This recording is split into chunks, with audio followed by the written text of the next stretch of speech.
এবার তো কাস্টমার আমার কাছ থেকে কেক কিনে খাওয়ার পরে আমাকেই খাইয়ে দিল ফুচকা। হ্যাঁ, এইরকমই একটা ঘটনা এবার আমার সাথে হয়েছে।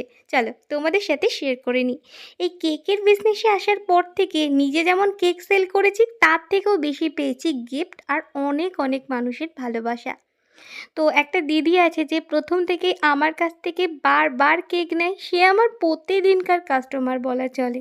তো দিদির যখনই কেক খাওয়ার ক্রেভিং ওঠে সঙ্গে সঙ্গে আমাকে ফোন, "বনু একটা কেক বানিয়ে দে।" এটা কিন্তু বারবার হতেই থাকে।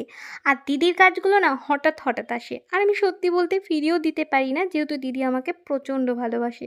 কোন দিদি সেটা তো আমি একদম ভিডিও শেষে বলবো। যাই হোক, এরকম অনেক এক্সপেরিয়েন্স কিন্তু আমার সাথে আছে। আমার কাছে কেক নিতে এসে আমাকে কেউ চকলেট দিয়ে গেছে, কেউ আবার চানাচুরের প্যাকেট দিয়ে গেছে, কেউ মিষ্টি দিয়ে গেছে। তো এইরকম অনেক ঘটনাই আমার সাথে ঘটেছে। তো তাদেরকে সত্যি বলতে রিটার্ন আমি কিছুই দিতে পারি না আমার হাতের কেক ছাড়া। তো এরকমই একটা ঘটনা এবারও ঘটেছিল। তো মৌমিতাদি যে প্রথম থেকে আমার কেক প্রচুর পরিমাণে আমার থেকে নেয়, তো এবারও আমার কাছে অনেকগুলো একসাথে কাপ কেকের অর্ডার দেয়। তো যথারীতি দিদির কেকটা আমি বানিয়ে দিই এবং দিদি সন্ধ্যাবেলায় নিতে আসে। তো তার আগে বলে রাখি, এই মাসেরই মানে সেপ্টেম্বরেরই 14 থেকে 16 তারিখ আমার কেক ক্লাসের 5th ব্যাচ শুরু হচ্ছে, যার সিট সংখ্যা কিন্তু একদম লিমিটেড। তো অলরেডি সিট বুকিং শুরু হয়ে গেছে। যারা যারা ভাবছো যে ক্লাসটা জয়েন করবে, তাড়াতাড়ি নিজের সিটটা বুক করে নাও, কারণ সিট কিন্তু আর বেশি একদমই নেই। তো সেখানে শেখানো হবে টোটাল 15টিরও বেশি আইটেম, প্রত্যেকটা জিনিস শেখানো হবে হাতে ধরে। এছাড়াও দেওয়া হবে বিজনেস সংক্রান্ত অনেকগুলো টিপস।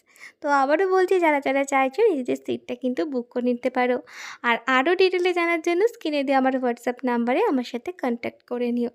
যাই হোক, যে কথা বলছিলাম, দিদি যখন কেক নিতে আসলো আমি দেখছি হাতে, দিদির হাতে ফুচকার প্যাকেট। তো আমি জিজ্ঞাসা করলাম, "এটা কেন?" বললো, "না, তুই তো প্রত্যেকবার আমাকে কেক খাওয়াস আর তুই এই দোকানের ফুচকা খেতে খুব ভালোবাসিস, তাই আমি যখন আসলাম ওখান থেকে তোর জন্য নিয়েই আসলাম।" বিশ্বাস করো, এই ব্যাপারগুলো যে এত ভালো লাগে, আমার পছন্দগুলো যে সবাই এতটা মনে রাখে, এটা আমার কাছে সত্যিই বড় পাওয়া। তো যে দিদির কথা বলছি সেই দিদির কথা তোমরা অনেকবার আমার কাছ থেকে শুনেছো বা তাকে ভিডিওতে কিন্তু অনেকবার দেখেছো। হ্যাঁ, মৌমিতাদি। মৌমিতাদি যখনই এখানে আসে না কেন কেক তো নিয়ে যায় সঙ্গে, কিন্তু আমাকে প্রত্যেকবারই কিছু না কিছু খাইয়ে যায়। তো এবার খাইয়ে গেছিলো সেই রকমই ফুচকা। তো তোমাদের কার কার সাথে এরকম ঘটনা ঘটেছে অবশ্যই জানিও। তো বকবক করতে করতে দেখো তোমাদের সাথে অনেক কিছু ডেকোরেশন আমার শেয়ার করা হয়ে গেল। তো এছাড়াও আরও একটা কথা বলে রাখি, তোমরা অনেকেই আমাকে বলেছিলে অনলাইন ক্লাসের কথা। তো আমি ভাবছি যে এই মাসেরই শেষের দিকে বা সত্যি সত্যি অনলাইন ক্লাসটা নিয়ে আসবো। সেখানে কিন্তু এগলেসের অনেক রেসিপি শেখানো হবে, এগলেস স্পঞ্জ শেখানো হবে। যারা যারা চাইছো আমাকে কিন্তু নক করতে পারো।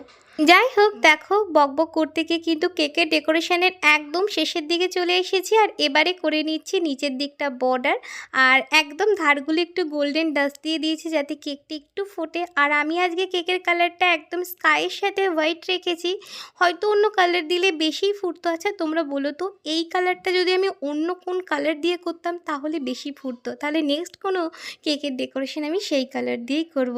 যাই হোক, বকবক করতে গিয়ে দেখো গোটা কেকের ডেকোরেশনটা হয়ে গেল। আজকের এই ডেকোরেশনটা কেমন লাগলো অবশ্যই জানিও। ভালো লেগে থাকলে অবশ্যই একটা লাইক, কমেন্ট অ্যান্ড শেয়ার করে দিও।